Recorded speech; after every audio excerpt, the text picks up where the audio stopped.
Hello students, હું છું હિરણ રાજ્યગુરુ અને આજે આપણે જોવાનું છે બીકોમ સેમ 1નું બિઝનેસ એકાઉન્ટિંગ 1 એમાં આપણે યુનિટ નંબર 3B જોઈ રહ્યા છીએ, જેનું નામ છે ચાલુ ખાતા હિસાબી પત્રક અથવા તો ચાલુ ખાતા. આજે આપણે એમાં દાખલા નંબર 6 BS શાહનું જોવાનું છે. ઘણા બધા પોઈન્ટ નવા છે જોવા જેવા.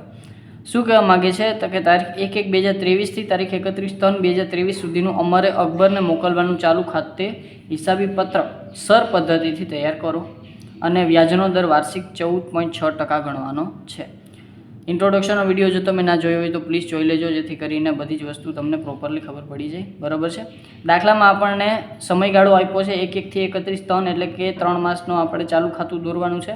કોને તો કે અમરે અકબરને મોકલવાનું છે, એટલે અમર લખે છે, અકબર મેળવનાર છે અને અમર લેણદાર, અકબર દેવાદાર.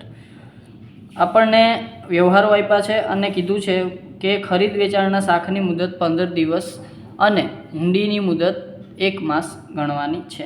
બરાબર, એટલે કે જો કોઈ ખરીદ વેચાણનો વ્યવહાર હોય તો એ 15 દિવસનો અને જો હુંડીનો વ્યવહાર હોય તો એ 1 માસનો છે, એ આપણે ગણવાનો છે. ચાલો તો દાખલો સ્ટાર્ટ કરીએ. આપણે ચાલુ ખાતું તૈયાર કરવાનું છે, તો આપણે ખબર પડી ગઈ કે ભાઈ અકબરનું ચાલુ ખાતું છે અને અમરના ચોપડે છે. બરાબર, સમયગાળો પણ આપણને 1/1 થી 31 આપી દીધેલો છે.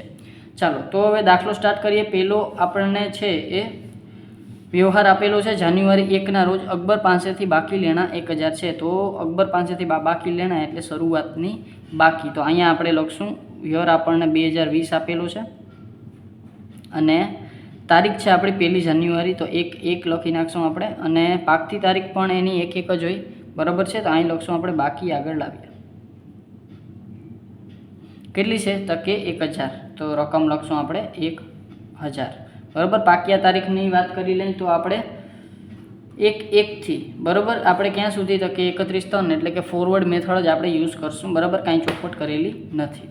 તો 31/3 એટલે કે જાન્યુઆરીના 31 દિવસ, ફેબ્રુઆરીના 28. શું કામ કે ભાઈ 2020 છે, સોરી 23 છે, 20 નથી. બરાબર છે, ચાલો 28 દિવસ અને આના છે એ 31 દિવસ. ચાલો તો એ આવશે 90 દિવસ. તો 90 દિવસ આપણા અહીંયા આવશે અને 1000 ગુણ્યા 90 એટલે 90,000 આપણા અહીંયા આવશે. બીજા નંબરનો વ્યવહાર જોઈએ તો જાન્યુઆરી 5 અકબરે અમર પાસેથી માલ ખરીદ્યો. બરાબર, હવે અકબર આપણો છે એ મેળવનાર છે, મીન્સ કે દેવાદાર છે. તો અમર પાસેથી માલ ખરીદે, બરાબર છે, તો શું થાય તો કે અકબર ખરીદે છે, અમર વેચે છે, તો અમર માટે વેચાણ થાય. તો અહીંયા આપણે આવશે વેચાણ, તો આવશે 5 જાન્યુઆરીના રોજ વેચાણ. અને ખરીદ વેચાણ માટે 15 દિવસ આપણે ધ્યાનમાં દેવાના છે, એ વસ્તુ ભૂલવાની નથી. બરાબર, તો અહીં હું લખી નાખું છું ખરીદ વેચાણ આપણી પાસે 15 દિવસ અને જો હુંડી હોય તો એ આપણે જે છે એ 1 માસની હશે. આ વસ્તુ ધ્યાનમાં રાખવાની છે, ભૂલવાની નથી. બરાબર, તો આ 15 દિવસ ધ્યાનમાં રાખવાના છે.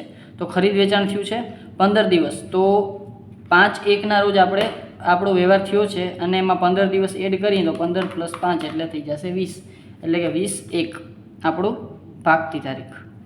બરાબર છે, અને અહીંયા લખશું આપણે વેચાણ કેટલા રૂપિયાનું છે તો કે 400 રૂપિયાનું. સમયગાળાની વાત કરી લઈએ તો 20/1 થી, તો જાન્યુઆરીમાં 31 દિવસ હોય એમાંથી 20 દિવસ માઇનસ કરીએ તો જાન્યુઆરીના બાકીના દિવસ રહેશે 11 અને પ્લસ એમાં 28 દિવસ ફેબ્રુઆરીના અને માર્ચના 31 દિવસ, એટલે કે 70 દિવસ આપણા ટોટલ.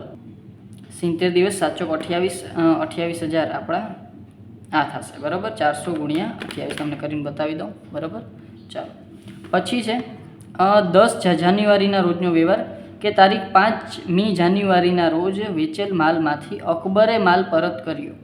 ચાલો 5મી જાન્યુઆરીના રોજ આપણે જે વેચાણ કર્યું છે એમાંથી અકબરે આપણને પાછો પરત કર્યો છે, તો આપણું વેચાણ પરત થશે. તો અહીંયા લખશું આપણે 2023 અને ક્યારે પરત કરે છે તો કે 10 જાન્યુઆરીના રોજ 10/1. બરાબર, હવે અહીંયા લખશું આપણે વેચાણ પરત અને અહીંયા રકમમાં કેટલા રૂપિયાનું રકમ પરત કરે છે તો કે 50 રૂપિયાનો પરત.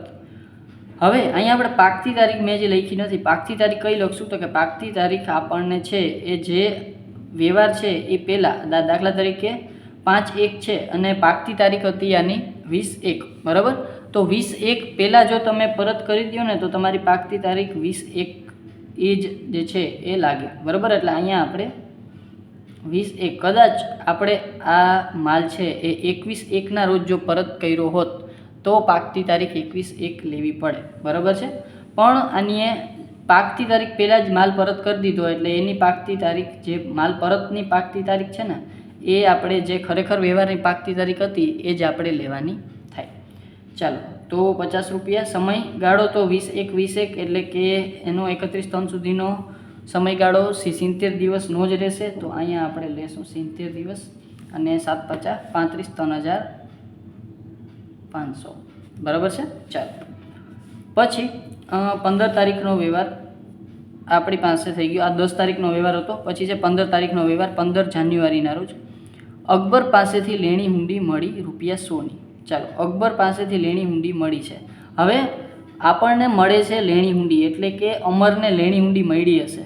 હવે આ વ્યવહાર થોડોક વાંચવામાં ધ્યાન રાખવાનું છે કે અકબર પાસેથી લેણી હુંડી મળી એટલે કે જે લેણી હુંડી લખીને અકબરને મોકલી લીધી અમરે, બરાબર. હવે એ લેણી હુંડી ફરીથી અકબર કાંઈક લખી અને મોકલે છે, બરાબર, કે આલ્યો ભાઈ આ પૈસા તમે બેંકમાં આ ચિઠ્ઠી દેજો એટલે તમને પૈસા જમા થઈ જશે, બરાબર.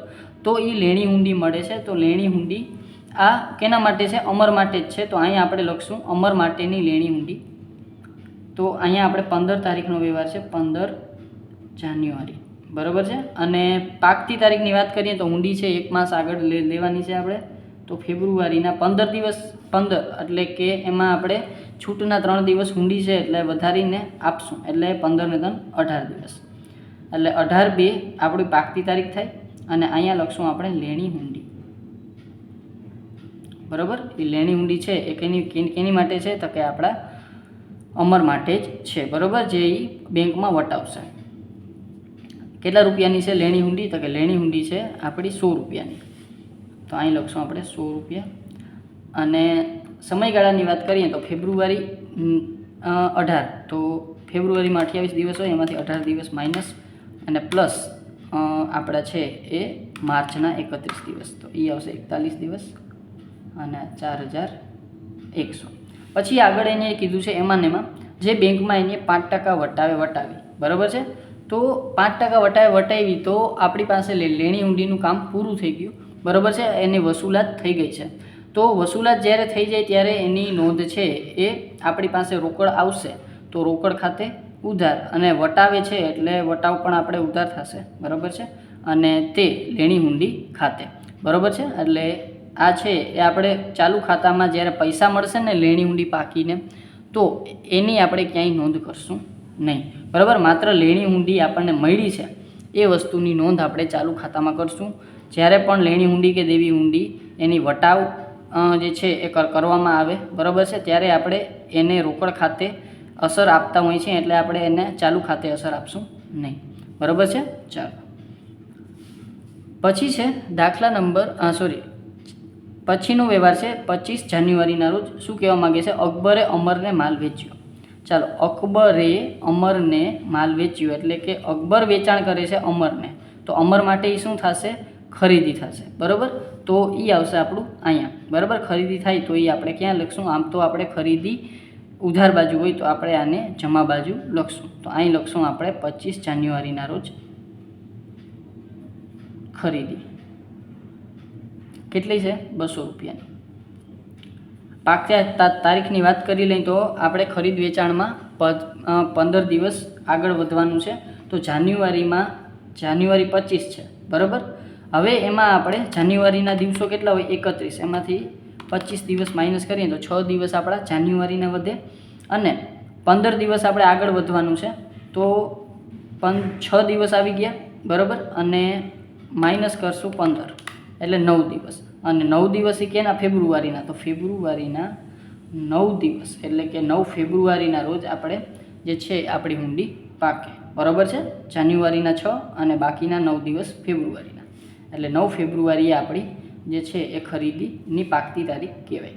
હવે 9 ફેબ્રુઆરી સુધી આપણે 28 તારીખમાંથી 28 દિવસ ફેબ્રુઆરીના હોય, આપણે દિવસોની ગણતરી કરી લઈએ તો 28 દિવસમાંથી 9 દિવસ માઇનસ, બરાબર છે.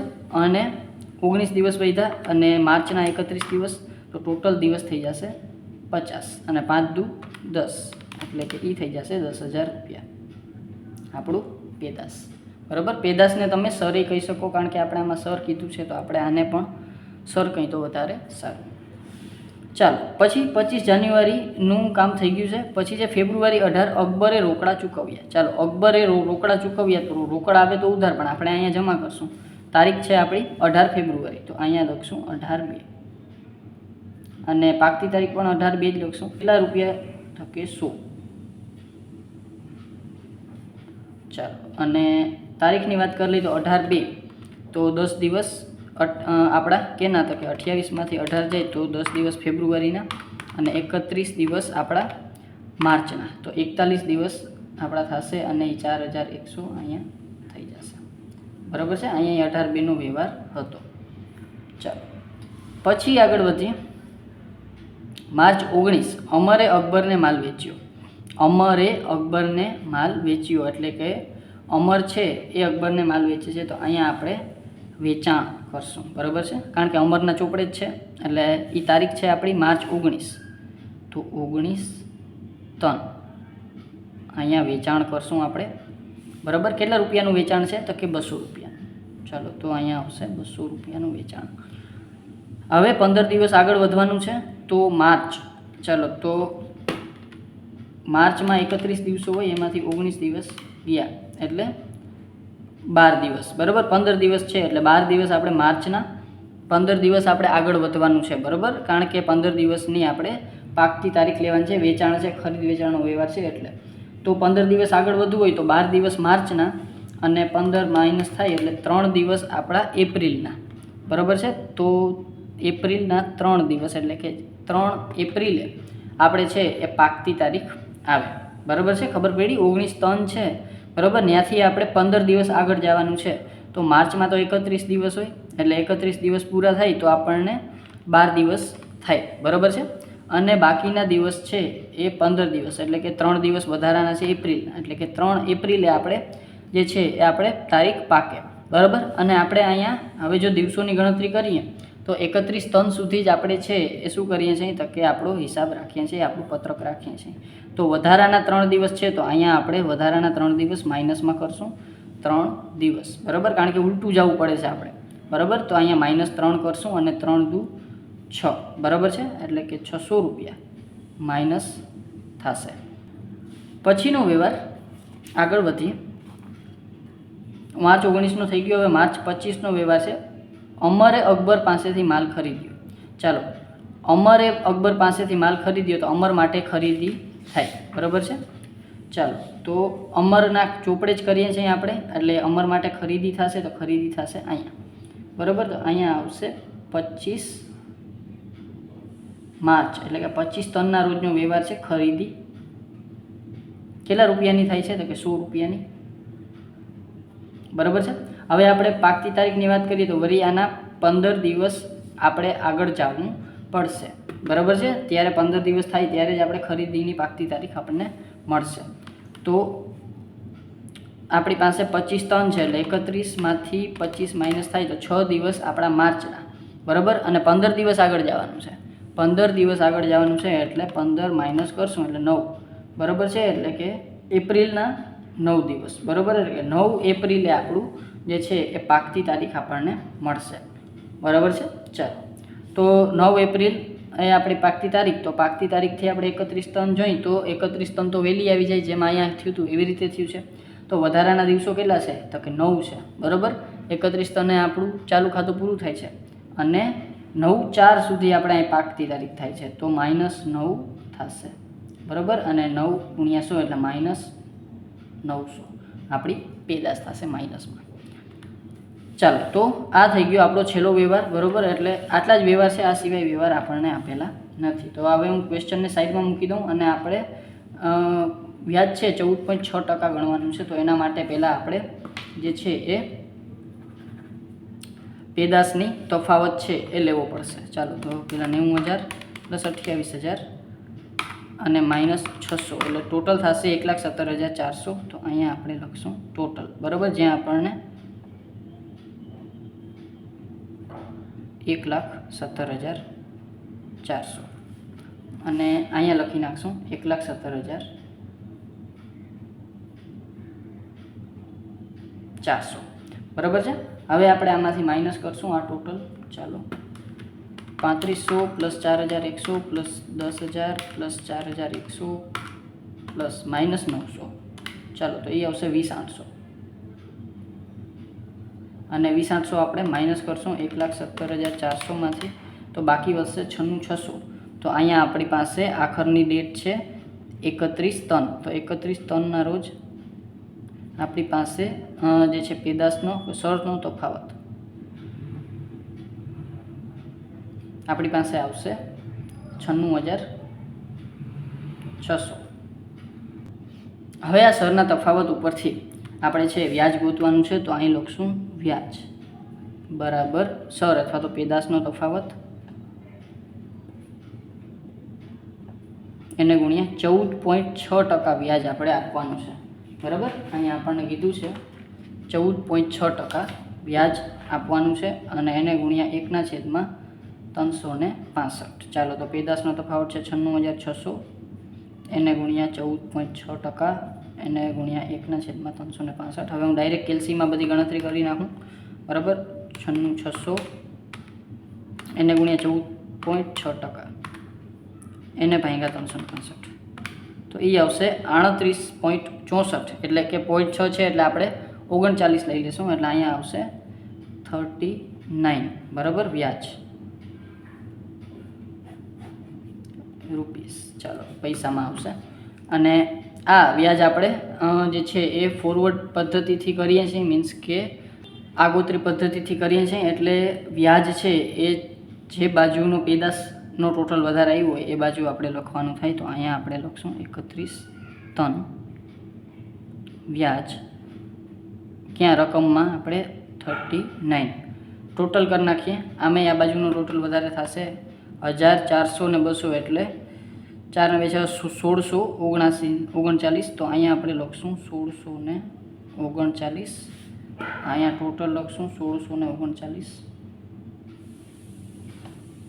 1,639 અને અહીંયા આપણે ટોટલ કરીએ તો 200 ને 200 400 500 550 છતાંય આપણે કરી લઈ 50 100 200 100 અને 100 બરાબર 550 અને એમાંથી 1639 માઇનસ એટલે કે 1,089 આપણી પાસે જે છે એ શું આવશે આખરની બાકી 31/3ના રોજ બાકી આગળ